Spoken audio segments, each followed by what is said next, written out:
పరిశుద్ధ నామమునకు మహిమ కలుగును గాక. క్రీస్తునందు ప్రియ దేవుని బిడ్డలారా, ప్రభు అయిన యేసు క్రీస్తు పరిశుద్ధ నామంలో మీ అందరికీ ఉదయకాల శుభములు తెలియజేయచ్చు ఉన్నాను. ఈ దినమంతయు మీకు మీ కుటుంబానికి దీవెనకరముగాను ఆశీర్వాదకరముగాను దేవుడు అనుగ్రహించాలని మీ కొరకై ప్రార్థిస్తూ ఉన్నాను. నేటి దినము కొరకు ఏర్పాటు చేయబడిన దేవుని వాక్యము కొరింథీ మొదటి పత్రిక 7వ అధ్యాయం 23వ వచనం. మీరు విలువ పెట్టి కొనబడిన వారు. ప్రియులరా, నేటి దినము కొరకు ఏర్పాటు చేయబడిన ధ్యానాంశము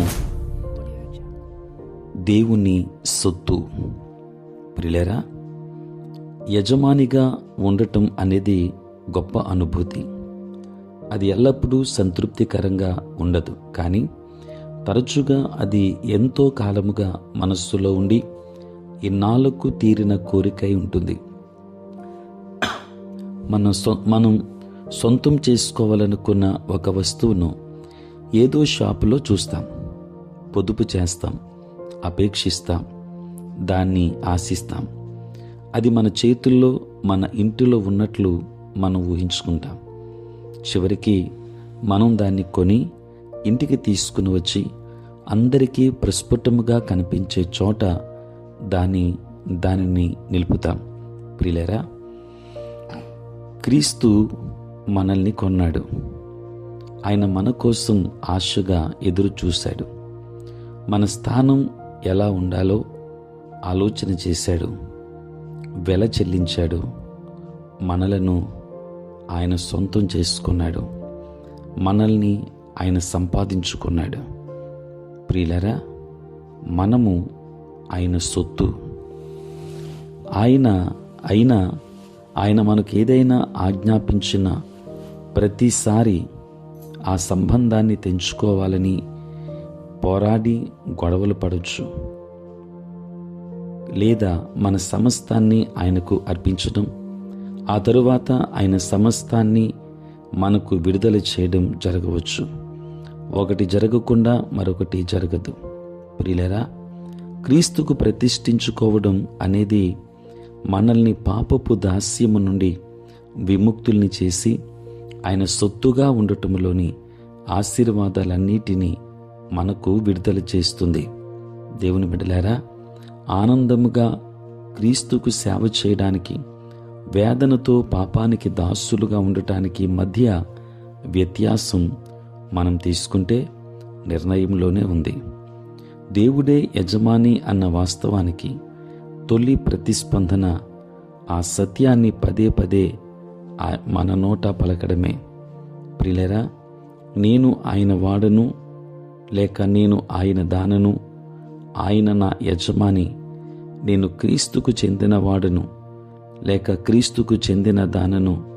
ప్రియులారా, ఈ విధంగా వల్లించడం ద్వారా దేవుడు స్థిరపరిచిన షరతును అంగీకరించడానికి మనలో ఇష్టం కలుగుతుంది. ఈ సంబంధాన్ని మన మనస్సు, మన హృదయము అంగీకరించాక మన జీవితానికి ఉన్న ఉద్దేశాన్ని మనం గ్రహించడం జరుగుతుంది. దేవుని బిడ్డలారా, ఈ కలయికలోని ధన్యతను మనం అనుభవించడం ఆరంభించినప్పుడు బానిసత్వము నుంచి ఎంతో సులువుగా చిక్కులు పెట్టే పాపము నుంచి విడుదల పొందటం మనం నేర్చుకుంటాం. దేవుని వాక్యాన్ని వింటున్న దేవుని బిడ్డలారా, సొంత దారిని బట్టి చూస్తే నేను క్రీస్తు దాసుని, నేను ఆయన సొత్తుగా ఉండాలని హృదయపూర్వకముగా కోరుకుంటాను. ఆయన నా యజమానుడు అన్న విషయాన్ని తిరస్కరించినంత మాత్రాన వాస్తవం మారదు. ప్రియులారా, ఆ వాస్తవాన్ని అంగీకరిస్తే కనుక నా మనస్సు మారడం మాత్రం ఖాయం. నా స్థానానికి నన్ను లోబరుచుకోవడం వల్ల సేవలో సంతోషాన్ని కలిగించి క్రీస్తుతో మనకున్న సన్నిహిత సంబంధములోని ఆశీర్వాదాలన్నిటినీ విడుదల చేస్తోంది. కనుక మనము ఆయన ద్వారా కొనబడ్డాం, మనము ఆయన సొత్తు అయిన ప్రజలమై ఉన్నాం. దేవుని సొత్తుగా ఆయనకిష్టులైన బిడ్డలంగా జీవించి దేవుని ఆశీర్వాదాలు పొందుకుందాం. దేవుడు మిమ్మల్ని, మీ కుటుంబాన్ని బహుగా దీవించునుగాక. ఆమేన్. ప్రార్థన. పరిశుద్ధుడైన తండ్రి, నీకు వందనాలు. రాత్రంతయు కాపాడారు నాయన. ఉదయం లేచి మేము స్తుతించే భాగ్యం ఇచ్చారు. నీ స్తోత్రాలు. ఈ దినమంతా కూడా మీ సన్నిధి మాతో ఉంచండి. మీ ప్రసన్నత మాకు దయచేయండి. నేటి మా పనులలోనూ, ప్రయాణములలోనూ, పరిచర్యలోనూ మీరే తోడుగా ఉండండి దేవా. తండ్రి, నీ స్తోత్రాలు. తండ్రి, పుట్టినరోజు, పెళ్లి రోజు జరుపుకొనుచున్న బిడ్డలను దీవించి నూతన ఆశీర్వాదాలు దయచేయండి. చదువుకున్న బిడ్డలకు కావలసిన జ్ఞానమునివ్వండి. దూరదేశాలలో, దూర ప్రాంతాలలో ఉంటున్న బిడ్డలను దీవించండి. ఉద్యోగస్తులు, వ్యాపారస్తులు, కష్టపడి పని చేసుకుంటున్న బిడ్డలందరినీ దీవించండి.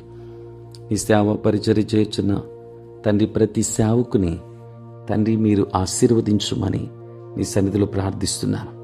రక్షణ లేని వారికి రక్షణ ఇవ్వండి నాయన. మారు మనస్సు లేని వారికి మారు మనస్సును దయచేయండి తండ్రి. మీరే తోడుగా ఉండమని, ఏ కుటుంబంలో ఏ అవసరత ఉన్నదో తండ్రి, ప్రతి నాయన అవసరత నీ చిత్తానుకూలంగా ప్రతి కుటుంబానికి మీరు దయచేయమని యేసు నామములో అడిగి వేడుకొనుచున్నాము తండ్రి.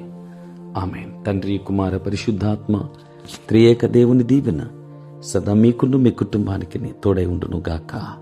ఆమేన్.